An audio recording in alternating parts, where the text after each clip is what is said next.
everyone, welcome back to my channel. If you're new here, my name is Germeen. I am the owner and founder of Visionary Accounting Group. We serve nonprofit organizations in providing them with outsourced accounting services, and we also have a monthly membership account called Accounting for Good, where we provide smaller organizations with templates, tools, monthly Q&As, and pretty much a sounding board, right, for any questions or support that they may need in trying to grow their organizations and support in that accounting realm. And so, welcome. I say all that to say welcome. Today we are going to be talking about how to read financial statements. We're going to be talking about the executive director's guide to reading nonprofit financial statements. And so I'm going to be going over specific statements that they should be looking at and some of the things that we actually look for when reviewing these financial statements. And so I'm going to be speaking from the viewpoint of an accountant that has provided a nonprofit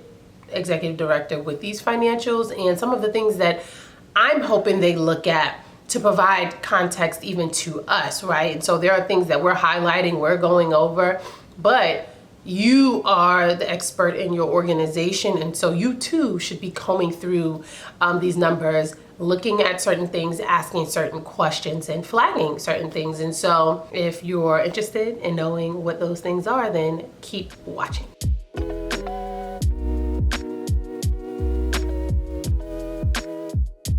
So let's get started. I am going to start with the statement of financial position, also known as the balance sheet, right? The reason that I'm starting with this is because I find that the balance sheet often gets overlooked. I think a lot of times people always want to see the income statement, right? How much money did we make? How much money did we spend? And then we forget about the balance sheet. The balance sheet is very important though, right? Because we need to know what assets the organization has. We need to make sure that, things are not overstated, right? We also need to know though, who do you owe? What do you owe? What are your net assets, right? What's sitting in donor restrictions? What's sitting in, without donor restrictions. I think often I'll get a lot of questions on, they'll get, have an executive director who get the statement of activities, also known as the income statement.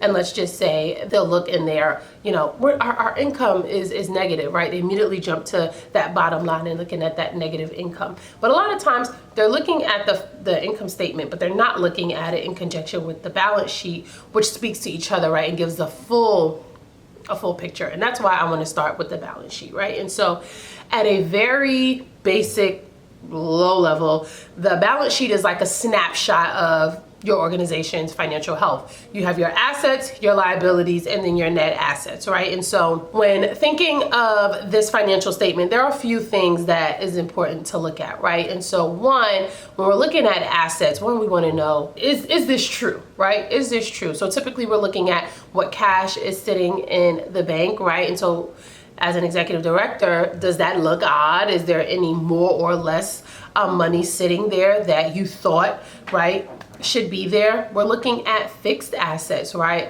Was there anything purchased or anything that you could remember that the organization bought that really should have been depreciated versus taken directly to expense? Or is there something that was purchased that's not there, but it truly does belong? Because I think that's the other thing we have to consider is sometimes it's not what's on there, it's what's not. Something creeps up into your mind when you're looking at it, something makes you go, you should be jotting that down, right? Because that's something you should be going back to, whoever it is that's helping you manage your finances, that's who you should be going back to and having that discussion with, right? So when we go down to your AR, right, this is a key one that I don't see people pay enough attention to.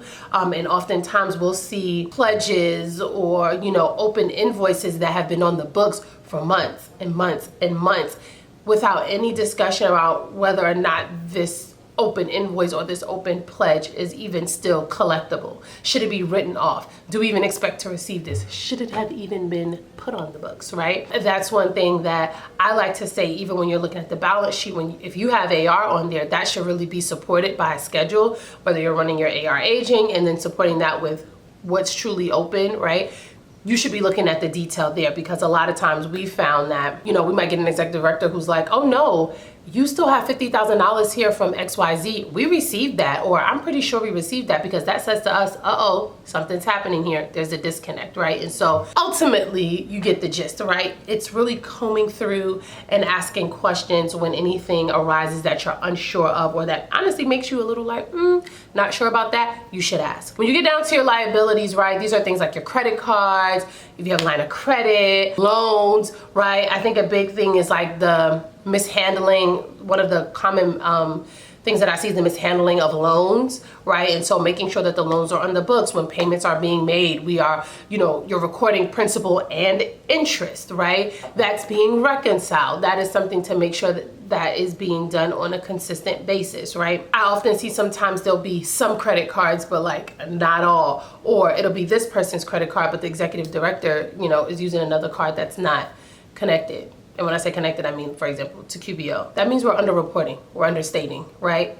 If it moves in and out of the organization's, any of the organization's account, if it is for the organization at all, it should be on the books. And so when you're looking at your liabilities, you want to be determining if there's anything that should or shouldn't be there, if there's a balance that looks odd. We had just more recently a client who, when looking at the liabilities, they realized that something was happening with the 401k, right? So they covered a portion, the employee covered a portion, but we noticed that the balance seemed to continually increase.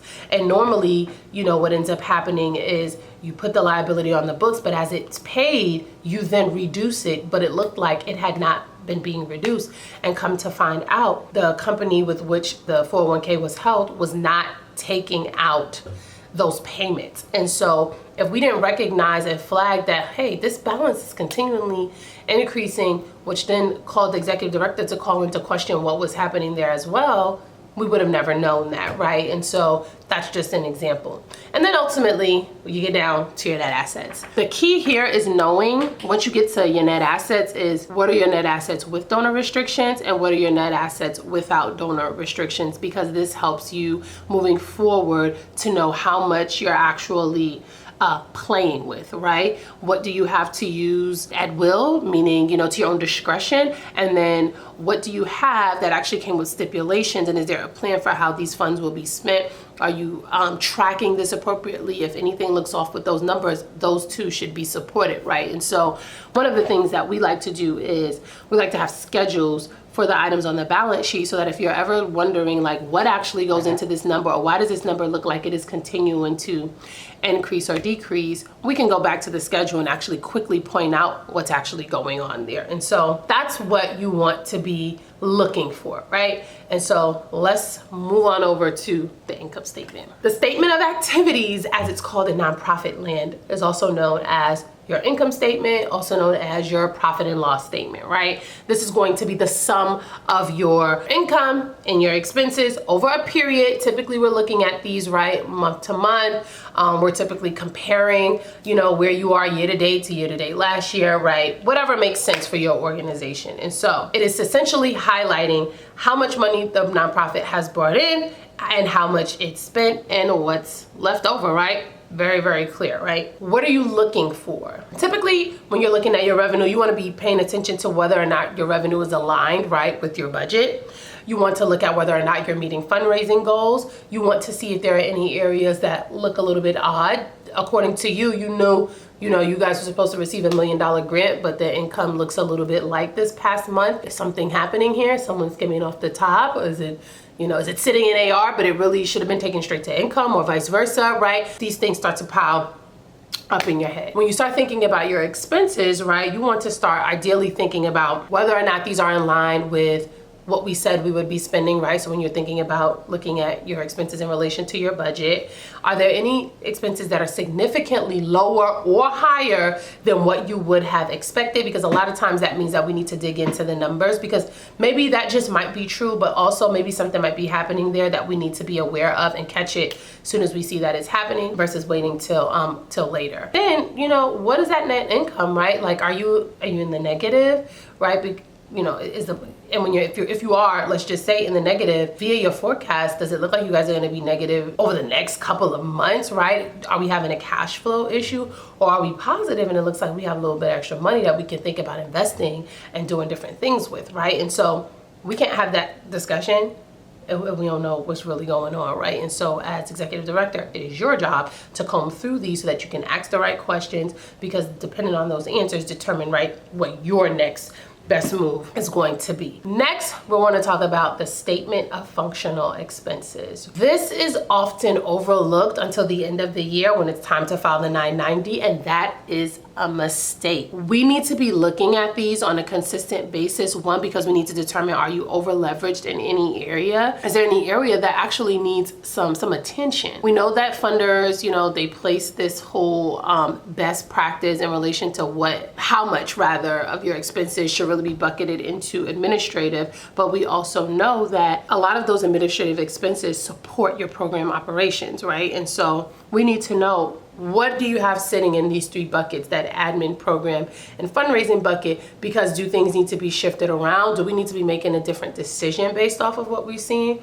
Do we need to bring in some unrestricted dollars because admin expenses are a little bit higher than we anticipated? But again, we can't have that discussion if we're not looking, or we don't know what to look for. One of the ways that I also see this statement actually be super helpful is if you then dig deeper. So you of course have your main basic functional expenses, but what we encourage organizations to do is then take it a step further, right? So what are your main fundraising activities? So not just looking at fundraising high level, what are under those, right? What are the sub accounts that belong under those? So is it annual book drive that you do? Is it an annual gala? What is your main fundraising campaign? That you should be tracking specifically so that we know how much money came from that specific activity, and also how much was spent to make sure that that activity even got off the ground, or that campaign, right? Because sometimes it's not worth it, right? What's that saying? Sometimes the juice is not worth the squeeze, right? And then you also want to dig into the program. So if you run 3 main programs, when I'm looking at your statement of functional expenses, I don't just want to see, total programs, last year we spent $500,000 total programs. Well, you have 3 main programs. How's that split up? Because we know very rarely is it equal. Some programs cost more than others, some are bigger than others, and so we need to also specifically be able to see what the drill down looks like, because again, that gives us a wealth of information, more knowledge about what's happening in those individual programs, and then we can take that and make decisions based off of it. So we talked a little bit about the financials you should be looking at. Again, these are not all financial statements. I'm just talking about 3 of the most common ones that you should at least be starting with, right? But now I'm going to talk about some red flags to look out for when you're looking at these statements, right? So like negative trends in your assets, right? So if over time you're seeing a decline in your net assets, right? A lot of times that indicates financial distress. And so you need to be waving the flag, right? There needs to be discussion about what you plan to do, right? So on a consistent basis, you need to be making sure that your unrestricted net assets are healthy, right? And not continually shrinking. One of the things that we do with our clients is we have a very clear spending plan. So there is a schedule that includes all of the unrestricted funding that came in, a schedule that includes all of the restricted funding, and what the order is that these funds can be spent. And as we see things declining, we're raising it. If we know that these restricted funds can only cover this much, but here it is that your expenses are pretty steady, but those unrestricted contributions are not going up, it's not increasing, Houston, we have a problem. We have to talk about what's going to happen when these funds run out and you still need to fund a huge portion of your operations through unrestricted contributions, right? And so again, I can only wave that flag if I'm looking at the numbers, right?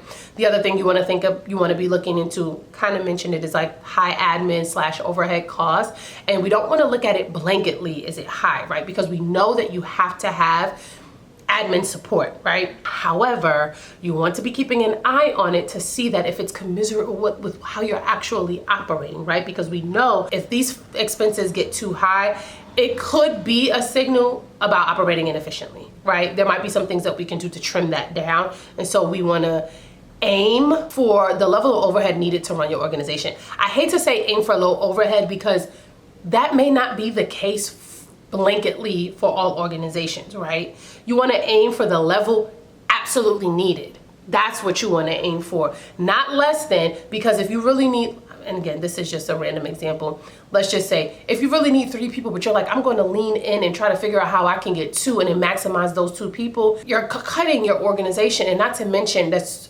very unfair to those 2 people who are now working super hard and working overtime because there really should have been a 3rd person on the team, but now that 3rd job is split between those 2 people. Another red flag is you want to look out for cash flow issues, right? So if your cash is consistently looking negative, right? If you are, so one of the things that we have is like a rolling cash flow, weekly cash flow. If it is looking like, you know, expenses are either staying consistent or even increasing, but income is not, something's happening there. And by looking at it in such a broad view, you can actually see when that's going to begin to actually be a problem for the organization. So you know how much time you have to figure things out, right? So if it's going to happen in week 12, we got a couple months that we need to be trying to figure out what's going on, right? We can't wait till we're in week 11, because by that time, usually, honestly, it's a bit too late, right? When you're thinking about these and how to use them, right? We're talking strategic planning. When you're doing your annual planning, your annual budget process, you need these statements because it's going to inform, right, how you plan out your next year.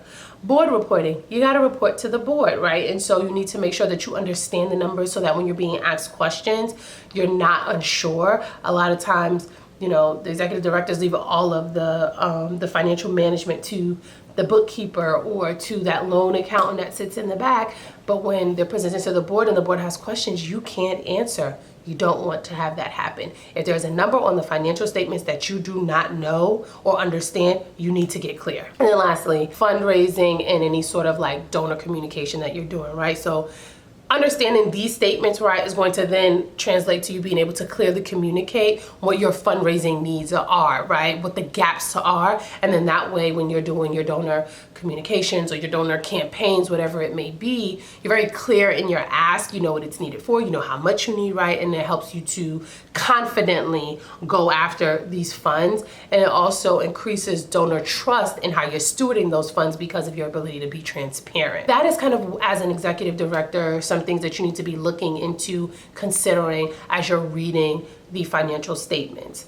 Now, one of the caveats I want to add here is that we talked about 3 types of statements, but those are not all the statements, right? You have your main basic financial statements, but then you also have different types of management reports and dashboards that your organization could potentially put together for you to review and look at. And so it needs to be a discussion about what information do you need on a consistent basis? What information does your board need on a consistent basis? And then making sure that that is understood.